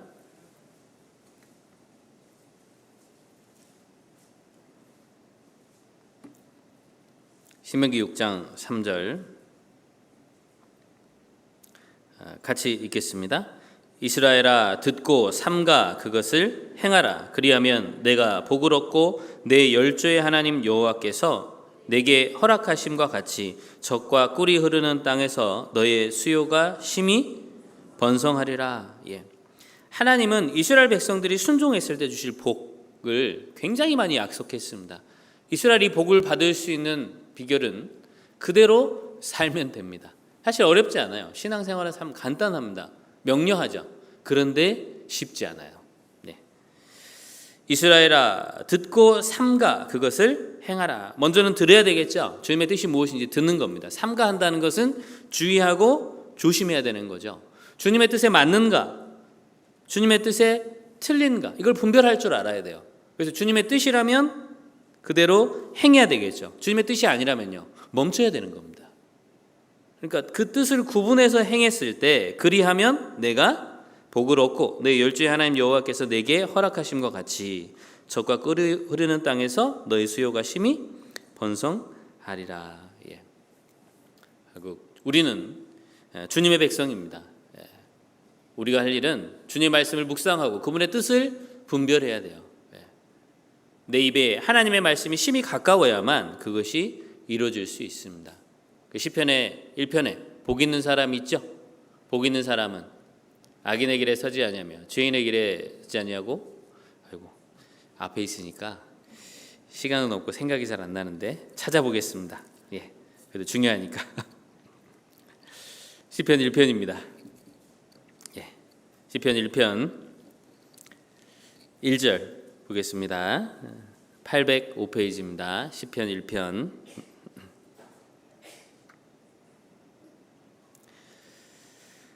1절부터 3절까지 같이 한번 읽겠습니다. 복 있는 사람은 악인의 꾀를 쫓지 아니하며 죄인의 길에 서지 아니하며 오만한 자의 자리에 앉지 아니하고 오직 여호와의 율법을 즐거워하여 그 율법을 주야로 묵상하는 자로다. 저는 시냇가에 심은 나무가 시절을 쫓아 과실을 맺으며 그 잎사귀가 마르지 아니함 같으니 그 행사가 다 형통하리로다. 복 있는 사람은 악인의 꾀를 쫓지 않습니다. 죄인의 길에 서지 않습니다. 오만한 자리에 앉지 않아요. 이것을 할 수 있는 이유가 바로 2절입니다. 오직 여호와의 율법을 즐거워하여 그 율법을 주야로 묵상하는 자로다. 내가 있어야 할 곳과 있지 말아야 할 곳, 밟아야 할 곳과 밟지 말아야 할 곳을 묵상을 통해서 분별하고 있다라고 하는 겁니다. 삶의 기준입니다. 기준. 어디에 기준을 둘 거냐 그 말이죠. 세상 사람은 세상의 기준을 둡니다. 그러니까 세상에서 잘 먹고 잘 사는 것, 남들이 하는 것, 남들이 좋아하는 것, 유행하는 것, 거길 따라가게 돼 있죠. 그러나 그리스도인들은 기준이 세상 기준이 아니라 하나님 기준이잖아요. 그러니까 세상 사람들이 사모하는 것을 좋아하지 않아요. 물론 시선은 갈 수 있지만 그 자리에 머무르지도 않습니다. 그러니까 하계수양이가 보면 그 기준이 어디에 있는가를 볼 수 있다라고 하는 거죠. 일단 우리가 학예 수양회를 하면 자기 돈을 냅니다. 회비. 그렇죠? 네. 그런데 회비 내고 가서 편안하게 자고 쉬는 분은 거의 없어요. 오히려 다른 사람이 돈을 내준 분들이 편안한 숙소에 들어가시지, 자기 돈 내고 들어가신 분은 편안한 숙소에 못 들어가시잖아요. 그죠? 대강당에서 자야 되고, 우리 형제님들은 그 소망관 2층에 그 주차장, 예, 저도 어릴 때 거기서 많이 잤었는데 요즘도 그게 있더라고요. 근데 거길 더 좋아하시는 분들이 계시더라고요. 그러니까 자기 돈 내고 가서 불편한 숙소에서 자고, 그리고 자기 돈 내고 가서 땀 흘리고 봉사해야 되고, 더운데 주차 봉사하시는 분들은 하루 종일 서서 이게 하시잖아요. 근데 볼 때마다 얼마나 감동이 됩니까? 예, 우리 6차 때 그 전도하신 분 중에 그런 분이 있었습니다. 우리 시장에 처음 오신 거예요. 근데 와서 처음 말씀 들어보니까 너무 말씀이 좋잖아요. 그리고 막 식구들 봉사하는 거, 표정들 이런 게 너무 좋고 감동이 된 겁니다. 근데 마지막에 갈 때 이제 본인이 이제 차를 운전해서 왔는데, 그 자신을 위해서 그 내려오는 그 길, 짧은 길이지만 요소요소에 있던 형제 자매들이 너무 밝게 이렇게 손을 흔들어 주시는 모습에 그분이 마음에 감동이 됐다는 거잖아요. 내가 뭐라고 나 같은 사람에게 저렇게 이렇게 너무 밝은 표정으로 인사를 해주니까 거기에 감동되면서 울면서 내려갔다 하시더라고요. 너무 자기가 감동이 돼가지고. 그래서 이분이 이번에 비록 깨닫지 못하였지만 추계 때 오겠노라고, 여기 수양관이 참 너무 좋은 곳이다, 마음이 편하고 거기 계신 분들 우리 식구 한 명 한 명의 모습이 자기에게 너무 감동이 됐다는 거예요. 이분 이번에는 구원 못 받았지만 추계 때 오시면 어떻게 되겠습니까? 마음이 다 열렸잖아요, 이미. 그죠? 구원 받지 않으시겠습니까? 그 작은 행동 하나하나, 예, 정말 내가 수고하겠노라고 다짐하고 그 주님의 뜻을 위해서, 영혼을 건지기 위해서 내 물질을 내고 내가 참여해서 자원해서 수고하는 겁니다. 세상 사람들은요, 계곡으로 바닷가로 막 사진도 올리고 내가 여기 갔다 왔느라고 자랑도 하고, 근데 우리는요, 땀 흘리고 땀 냄새 나고, 씻지도 제대로 못하고, 뭐 7차에는 물도 제대로 안 나왔다면서요. 사람이 많이 와가지고. 근데 육신으로 보기에, 세상의 기준으로 보기에는요, 이해할 수 없는 거예요. 그죠? 그러나 하나님의 시선에서 영적인 기준으로 보면 가장 복받는 곳입니다. 그 기준이 있기 때문에 내가 가는 거예요. 내 삶에서 앞으로도 내 지경이 넓혀지려면 주님의 말씀이 내 입에서 떠나면 안 됩니다. 주야로 묵상하는 자, 주님의 뜻을 항상 분별하고 내가 어디를 밟고 있는지를 봐야 되는 거예요. 주님이 밟으라 하신 곳인지 아니면 밟지 말라 하신 곳인지 분별할 줄 알아야 됩니다. 그것이 바로 묵상을 통해서 가능한 겁니다. 예. 그리고 여호수아 1장 다시 가보겠습니다. 네 번째입니다. 하나님 앞에서 이 지경을 넓히고 발바닥으로 밟는 곳을 받을 수 있는 비결, 네 번째는 7절에 나와 있습니다. 7절입니다. 오직 너는 마음을 강하게 하고 극히 담대히 하여 나의 종 모세가 내게 명한 율법을 다 지켜 행하고, 같이 읽겠습니다. 좌로나 우로나 치우치지 말라. 그리하면 어디로 가든지 형통하리니. 네 번째 비결은요, 좌로나 우로나 치우치지 않는 겁니다. 내 인생에서 내 인생을 지도하고 이끌어갈 수 있는 분은 하나님 한 분이시라는 걸 인정하는 겁니다. 마귀가 있기 때문에 좌로나 우로나 충분히 치우칠 수 있죠.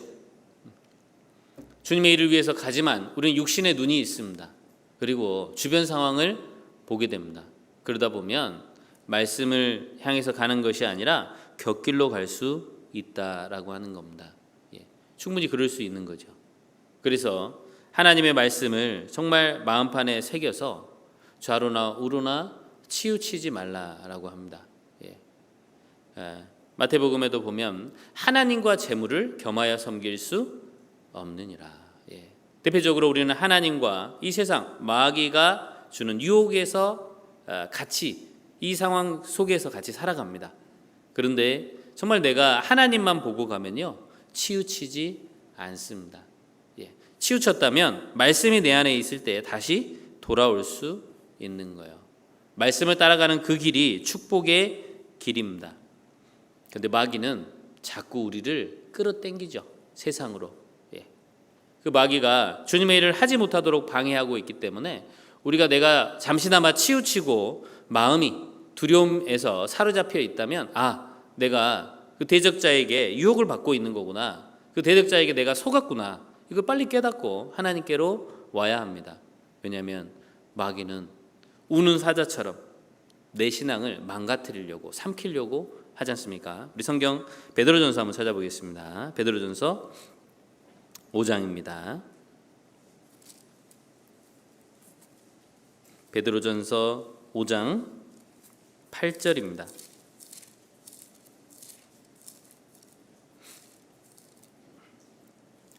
베드로전서 5장 8절 같이 읽겠습니다. 근신하라 깨어라 너희 대적 마귀가 우는 사자같이 두루다니며 삼킬 자를 찾나니. 우리가 신앙생활을 하는 데는 이 대적자가 있는 것을 알아야 됩니다. 그래서 이 상황이 어디로부터 온 상황인가 잘 봐야 되겠죠. 그런데 우리가 정말 주님의 일에 적극적으로 나가지 못하고 있다면 이 우는 사자처럼 삼킬 자를 찾는 그 마귀에게 속고 있는 겁니다. 마귀에게 속으면 내디딜 수 없겠죠. 마귀에게 속으면 담대함이 아니라 두려움이 생깁니다. 공포에 사로잡히게 되고 신앙이 주춤주춤하게 됩니다. 그러다 보면 가야 할 길에서 벗어나서 치우치게 되는 거예요. 한쪽으로. 그래서 우리가 하나님의 일을 하기 위해서는 좌로나 우로나 치우치지 말라라고 하는 겁니다. 하루하루의 삶 가운데 치우치지 않고 주님의 뜻을 분별하고 나아가는 그에게 주님이 지경을 허락하십니다. 매일매일의 삶에 투쟁이 있어야 되고 영적인 전쟁이 있어야 할 것을 말씀하시는 겁니다. 누구보다 처절하게 하루하루를 싸운다면 그 치열한 전쟁 가운데에서 결국 열매를 얻을 수가 있습니다. 그래서 우리의 남은 삶이 사실은 언제까지일지는 우리가 알 수 없습니다. 하지만 성경에 나타난 예언의 말씀들이 우리 시대에 다 실행되고 있습니다. 정말 주님께서 지금 당장 오셔도 큰 문제가 없을 만큼 성경에 있는 모든 예언이 성취됐고 준비가 됐습니다. 그 말씀 앞에 우리의 신앙을 돌아본다면 결코 치우칠 수 없겠죠. 그렇다면 내가 가야 할 길이 어느 길인지는 분명히 알 수 있을 겁니다. 그래서 우리 각자가 정말 주님께 받은 놀라운 은혜와 사랑이 있습니다. 그 사랑을 통해서 주님은 또 나에게 다른 이들에게 복음을 전하라라고 말씀하십니다. 내가 할 일은 주님이 내게 허락하신 그 지경을 내가 담당하는 겁니다. 그리고 직접 밟고 마음을 담대히 하고 율법을 지키고 묵상하는 가운데 좌로나 치우치지 않고 내 위치를 지킬 때 주님 오시는 그날 정말 우리가 영광스럽게 변화되어서 주님을 맞이할 수 있을 겁니다. 하계 수양의 기간, 세차라는 기간 동안 정말 그 영적 전쟁을 위해서 정말 많이 수고하시고 또 고생하셨습니다. 또 이후에 또 다른 영적 전쟁이 끝이 아니라 새롭게 있습니다. 분명한 건 하나님이 이 투쟁하는 가운데서 발바닥으로 밟는 곳을 우리에게 주실 것이다 라고 약속하셨기 때문에 그 약속의 말씀을 붙들고 계속해서 전진해 나아가셨으면 좋겠습니다. 본문 다시 돌아가 보겠습니다. 여호수아 1장입니다. 여호수아 1장 3절입니다. 3절 같이 읽고 마치도록 하겠습니다. 여호수아 1장 3절 같이 읽겠습니다. 내가 모세에게 말한 바와 같이 무릇 너희 발바닥으로 밟는 곳을 내가 다 너희에게 주었노니. 함께 기도하겠습니다. 자비롭고 은혜로우신 거룩하신 아버지 하나님 감사합니다. 우리를 구원해 주시고 또 이 땅 가운데 주님의 일에 동참할 수 있는 기회 주심에 감사드립니다. 하루하루의 삶 가운데 주님을 의지하며 나아갈 수 있게 도와주시고 모든 그리스도인들이 주님의 말씀을 받들어 주님의 뜻을 분별하며 각자의 지경을 넓혀갈 수 있도록 도와주시고 또 주님께서 발바닥으로 밟는 곳을 다 주시겠다는 그 약속의 말씀을 힘있게 복음 전하며 또 주님의 일에 참여할 수 있도록 도와주시옵소서. 늘 함께해 주신 주님께 감사드리며 우리를 사랑하시는 고마우신 예수님 이름으로 기도드렸습니다. 아멘.